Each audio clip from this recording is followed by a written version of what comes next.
I deleted my husband's YouTube channel after it gained about 600,000 subscribers, and now he's so angry he won't talk to me, and I'm not sure what I did wrong. Okay, so hear me out. Ever since I met my husband 6 years ago, he had this YouTube channel. He didn't tell me, and in fact, nobody really knew about it, and it was just his little secret that he found a little embarrassing. I was over at his house, and he had all this equipment, microphones, lighting, everything, and I would ask him why he had so much equipment, and he would tell me that he would use it for gaming, and I found this a little weird. I also found out about this YouTube channel after finding his script on his PC. While he found it really embarrassing that I found out about this, I didn't really think it was a big deal for me. It was just a little weird in my opinion. At the time, he made tutorial videos aimed at people who didn't know how to use technology. So he has this website and following of mostly old people who struggle with basic stuff, and they would send him messages about how to do stuff as requests.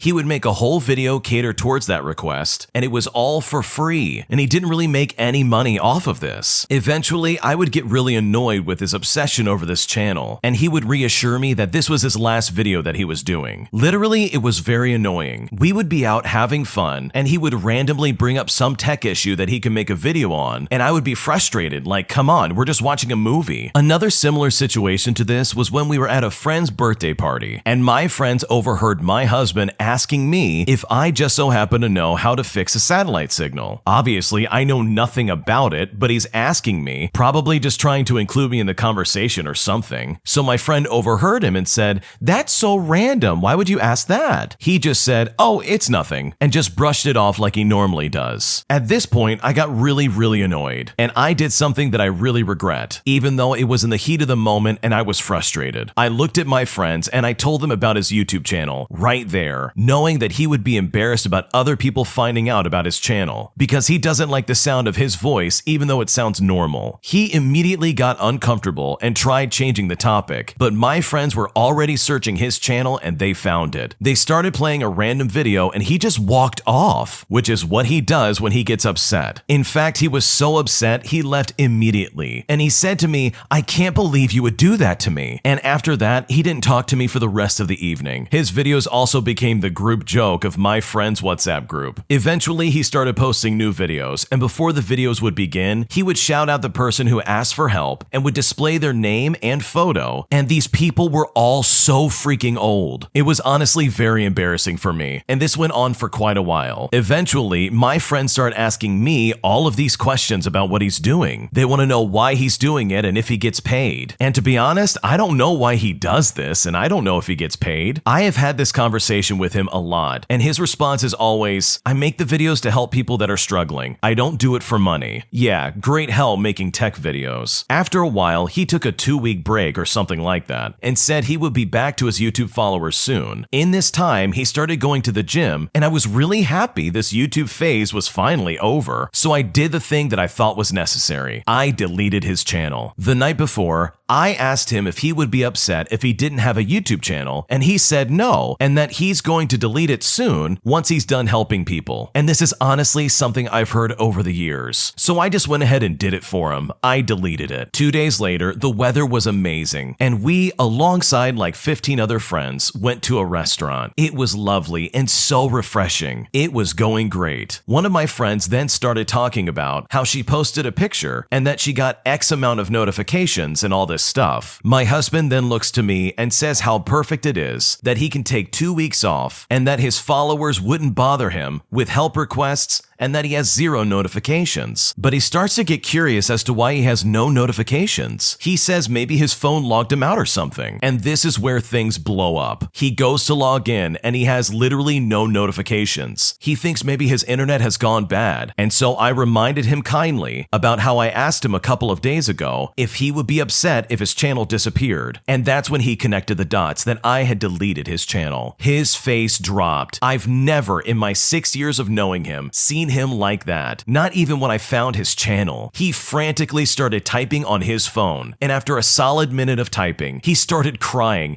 and I mean actually sobbing crying. He started asking me why I would do that, and it took him so long, and all of his videos are gone. He literally only had 670,000 subscribers, which isn't a lot keeping in mind he posted over 700 videos, and only had 290 million views total. I mean, there are people with millions of subscribers that don't care. The food just arrived and he wasn't listening to me at all. It was a scene, and my friends tried calming him down, but it literally just made things worse, and he stormed off in the car, absolutely crying his eyes out. I got a lift back home and I found him on the computer trying to contact YouTube support, crying and sobbing the entire time. He was devastated. He locked the room and didn't come out the entire night. It has been 8 days today, and he hasn't spoken to me at all. He isn't even going to work right now either, and is using up the days off that he saved for our holiday at the end of the year. He just sleeps all day and doesn't even look at me or talk to me. I've apologized again and again and again. I deleted his channel so we can start a new chapter in life together. He's still crying even though it's been days now. I told his family about what happened and they came over. I could hear him from the other room crying, telling them how he worked so hard since he was a kid to build that channel up and that it was all my fault. He doesn't eat anything that I make him and he just orders out. His mom has said to give him some space, and his entire family is just annoyed with me and disappointed, but they don't understand what it's like. He's 24 years old making videos to help 70-year-old men on the internet, and it's apparently my fault? How am I supposed to fix this situation? Am I the jerk here? I don't think I have the words to fully articulate how angry this post made me. The fact that she deleted somebody's YouTube channel that they've worked their entire life on,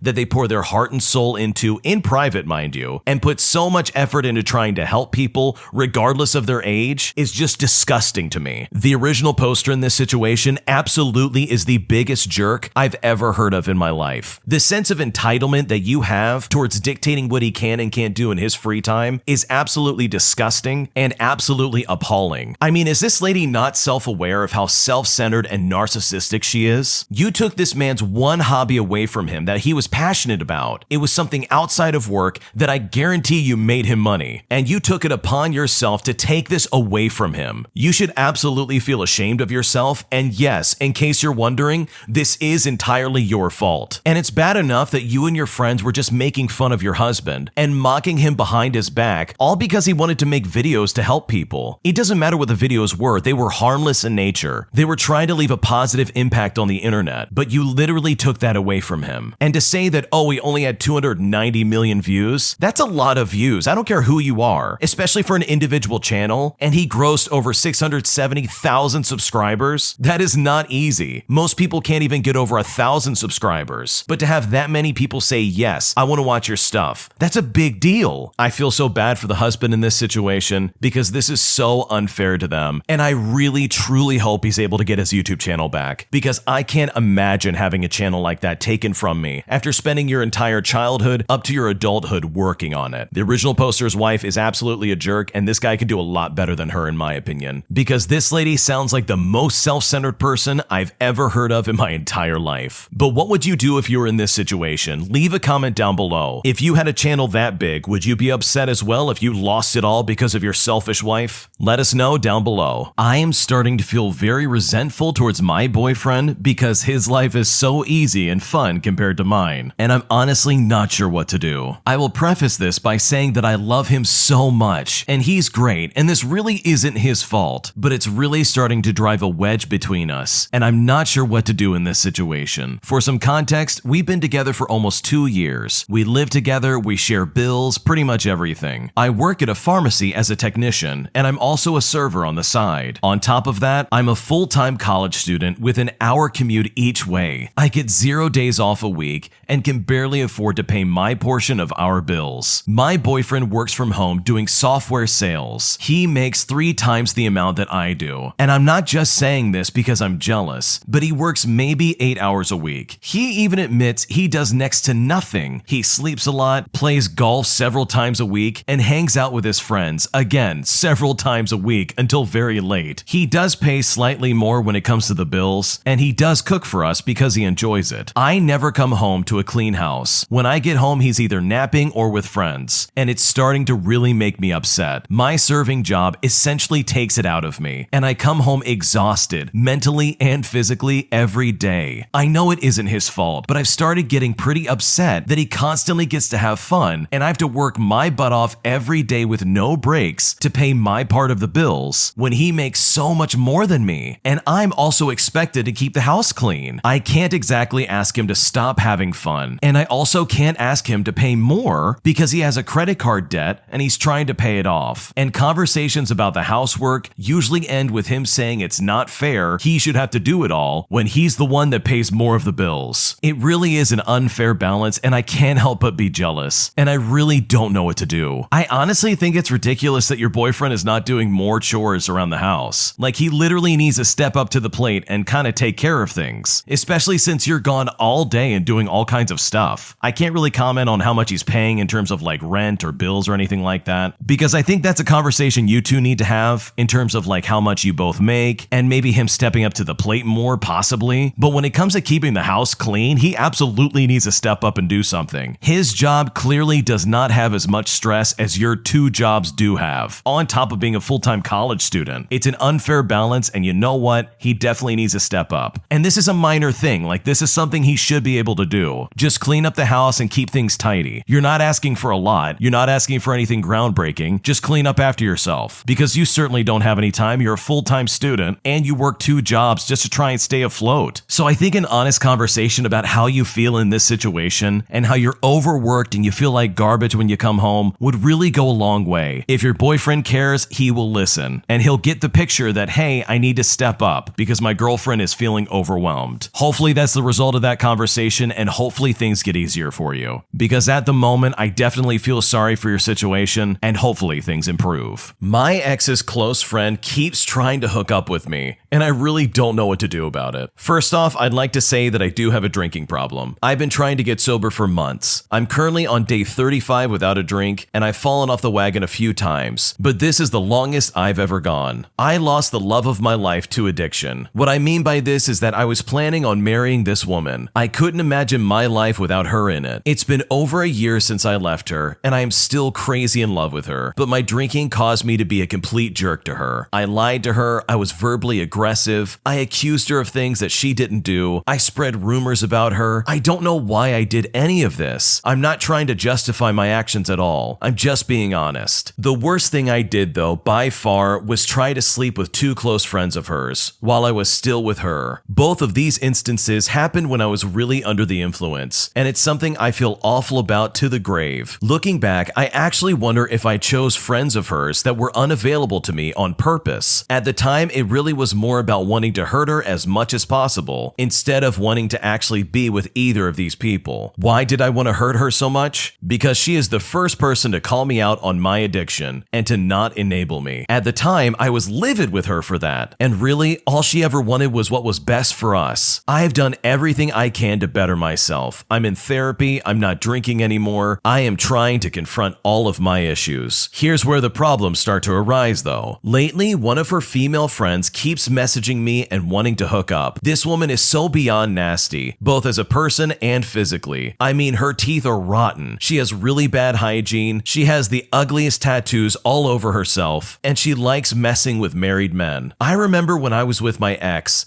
I would question why she was friends with this woman, and she said they were both part of a big group of friends years ago, and that group all pretty much split up and moved away. This woman keeps messaging me and asking me to meet up with her. She keeps saying, well, now that your ex and I aren't on good terms, we can be together. I don't want to be with her. She's disgusting and she's a heavy drinker, and I'm trying to avoid people like that. I keep telling her no, but she keeps persisting. I blocked her number, and then she started texting me from a new number. And right now, she is the only link I have to my ex. My ex has blocked me everywhere. For a while, this friend of hers would message me and tell me everything my ex was up to. I didn't even have to ask her. She was just a gossip. I actually liked hearing what is going on in my ex's life, though. I like knowing that she is bettering herself and taking care of herself. But now she messages me and keeps throwing it in my face that once I got drunk and started to hit on her. I don't really feel like I have much of a leg to stand on, and I am worried that if my ex finds out that I am even talking to her, that it will just simply look bad. One day, my goal is to be stable again, enough for my ex to see that I've changed, and that one day, hopefully, we could get married. I have never been in this situation before. I know I can just tell her no and tell her to leave me alone, but it just doesn't seem to be working. What should I do? You need to put your foot down and say no, absolutely not, I don't want you in my life, and then keep blocking her. If you keep entertaining whatever this lady's saying, she will keep coming back, and that is just not gonna work. You can't allow her back in your life. Block her every single time. Also, I think you need to understand where your ex is coming from. You treated her like garbage for years. She has no obligation to come back to you. You were abusive, you were neglectful, you were manipulative. I don't blame her for blocking you on everything and saying you are not going to be in my life. And I think based on your past behavior, you need to respect that because she deserves to be happy just like you do. And it's great that you're working on yourself and you're trying to be better, but she's under no obligation to try and come back to you and potentially enter into another abusive relationship. So for me, it seems a little bit creepy that you're like, oh, one day we're going to get married and we're going to be together. No, that idea needs to get thrown out the window. If you care about her, you'll leave her alone. Because in my opinion, she deserves somebody who's going to treat her nice from the start and not someone who's going to come back after years of abuse with these unrealistic, grandiose plans of potentially getting married. My boyfriend is making me choose between him and my family, and I don't know what to do. Long story short, I met my boyfriend 3 years ago. After knowing each other for a while, we started dating. However, he had moved back to the state where he's stationed, as he works in the army. Due to long distance, we ended up breaking up, but staying as friends. I visited him a couple of times, and he visited me as well. But this is where things start to get really complicated. Yes, we were officially done, but the way we were talking to each other, as well as visiting each other, was more than just a friend. When I visited him in the summer, I found out that he was lying about his ex, as well as his other relationships. It hurt me so much, but what hurt me more was to lose him. Because of this, I continued to stay in his life, even though it gave me a major trust issue and severe anxiety. In my head, I knew I deserved way better, but still, he was my best friend and the person I loved. Months passed by, and now he is ready to take things more seriously. We talked about being official and moving in together. When this conversation was brought up, I was still in school finishing up my degree. Hence, it wasn't practical for me to move to a different state when I'm almost done with my schooling. Then, I found a really good job in the state I'm living in. Due to the situation that I'm currently in, it was challenging to move and apply for jobs in the state he's living in. Because of all these reasons, he decided to move to the state that I'm in, where we eventually found an apartment where I live. Here is where another problem came in. I am a guardian of my little sister who is still a minor. My parents are currently in another country, and I have been staying with my relatives. Since we only have one bedroom, I had to arrange my living situation with my relatives so my sister can stay with them while I'm at work. I work 12 hours each day, so it's hard for me to take care of her when I'm still at work. It's been hard to make this arrangement, and my boyfriend has been mad at me for not moving in with him already. He traveled really far to move to this state, and I understand that he feels lonely and wants me to be there, but what he is asking me is like abandoning my sister, which I simply can't do. Now he wants to go back to the state he's from and wants me to quit my job, leave my family, and move with him. He said we can go our separate ways this time if I don't want to move to the other state with him. If I were to do so, I would have no job, no family, and I obviously love him and I've been wanting to build a life together, but I'm not sure if this is the right way to do so. Maybe I should have never agreed to move in with him and never stayed after finding out about his lies. I can never abandon my sister, but I also don't want to lose him. What should I do? The fact that your boyfriend is not being willing to understand your situation involving your sister is a big red flag. I mean, he's making you choose between your family or him. And in my opinion, if I was in your situation, I would pick my family every time. There's no way I'm going to give up on my family who's been with me my entire life just to spend a life with someone who, by the way, I just found out has been lying to me. Whenever you're given an an ultimatum towards your actions as well as what you should do with your life, that's when you need to take a step back and be like, whoa, wait a second, what's going on here? Because it sounds like this guy's trying to isolate you from the rest of your family, which really goes to show me that he's probably not as good as you think he is. From what you've described, this man is really dishonest, he's selfish, and he's trying to manipulate you and trying to control your life. Your sister needs your help, and there's no way you could just kick her aside and have your relatives take care of it. That's not how this works. And to put it frankly, you better believe your sister's gonna remember if you abandon her right about now. Her parents, as well as yours, are overseas in another country, and they're trusting you to take care of her. So to just give up on her like that would be a huge breach of trust, which will be incredibly long-lasting and not go away. So for me, the choice is easy. I would not bend to any type of ultimatum like this, and I would choose my family first no matter what. Thanks for watching. When you subscribe, make sure to hit the bell to turn on notifications. To finish listening to all the stories, use the playlist at the top of the description. And the next time you live stream, use the cream of the crop music. Search Cream of the Stream on Spotify or whatever platform you use for copyright-free music to use for your next stream.